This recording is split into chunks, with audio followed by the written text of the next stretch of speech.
নিজের স্ত্রীকে প্রেমিকের হাতে তুলে দিলেন স্বামী। শনিবার এমনই এক ঘটনা ঘটল দুপুর 3টে নাগাদ পোড্ডা গ্রামে। জানা যায় নিজের স্ত্রীকে প্রেমিকের হাতে তুলে দিলেন স্বামী। ঘটনাটি বীরভূম জেলার ময়ূরেশ্বর 1 নম্বর ব্লকের মল্লারপুর থানার পোড্ডা গ্রামের। নারুগোপাল মণ্ডল নামে এক যুবক, তার বিবাহ হয়েছিল মল্লারপুর থানার সন্ধিকারা গ্রামের স্মৃতি মণ্ডলের সঙ্গে। স্ত্রী, তুমি কি ওর হাতে তুলে দিলে কেন? ও ওকে চাইছে, সেই জন্য তুলে দিলাম। তুমি মেনে নিতে পারলে তোমার স্ত্রীকে 5 বছরের বিয়ে? মেনে নিতে না পারলে কিছু করার তো নেই। তুমি কার হাতে তুলে দিলে? কৃষ্ণেন্দুর হাতে তুলে দিলাম। কৃষ্ণেন্দু তোমার স্ত্রীর কে হচ্ছিল? প্রেমিকা। তোমাদের কি ডিভোর্স হয়েছে? হ্যাঁ, আমার দিবস হয়ে গেছে। তাদের বিবাহ জীবন 5.5 বছর পেরিয়ে গেলেও সংসারে অশান্তির জেরে নিজের স্ত্রীকে কৃষ্ণ মণ্ডল নামে রামপুরহাট 1 নম্বর ব্লকের সাকিতপুর গ্রামের এক যুবকের হাতে তুলে দেন। জানা যায় নারুগোপালের স্ত্রী বেশ কয়েকবার তাকে ছেড়ে কৃষ্ণ মণ্ডলের সঙ্গে পালিয়ে গিয়েছিল। তার স্ত্রী দীর্ঘ 3 বছর থেকে ফোনে যোগাযোগ রেখেছিল প্রেমিক কৃষ্ণ মণ্ডলের সঙ্গে।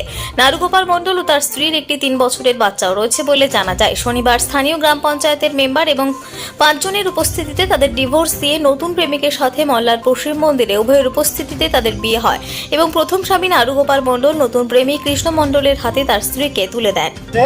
নারুগোপাল মণ্ডল ও স্ত্রী স্মৃতি মণ্ডল।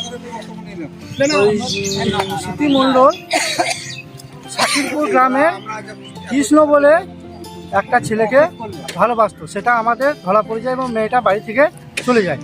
তারপর তারা পুলিশের কাছে আত্মসমর্পণ করে পুলিশের কাছ থেকে এসে আমরা ডিভোর্স করলাম। আমাদের ছেলে নারুগোপালের সঙ্গে স্মৃতি মণ্ডলের এবং তার সঙ্গে কৃষ্ণচন্দ্র মণ্ডল এবং স্মৃতি মণ্ডল দুজনকে মল্লারপুর শিববাড়িতে। কি নাম তোর? কৃষ্ণেন্দু মণ্ডল। বিয়ে করলি কেন আজকে? তোর কি কোনো ভালোবাসা ছিল?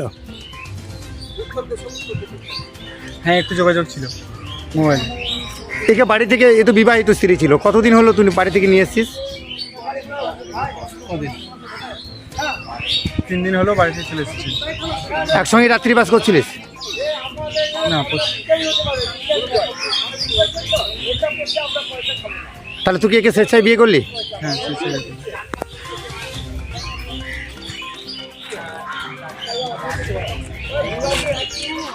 তোমার তো স্বামী ছিল, স্বামী তো তোমাকে ছেড়ে দিল, মানে ডিভোর্স দিল না? তুমি ডিভোর্স দিলে? তুমি একে বিয়ে করলে কেন তাহলে? কতদিন থেকে যোগাযোগ ছিল? কি নাম তোমার? বাড়ি কোথায়? তোমার বাপের বাড়ি সন্ধিগড়া বাজার? তোমার স্বামীর বাড়ি কোথায় ছিল? তো সেটা তুমি বলো। সংকল্পদের রিপোর্ট, নিউজ টুডে লাইভ।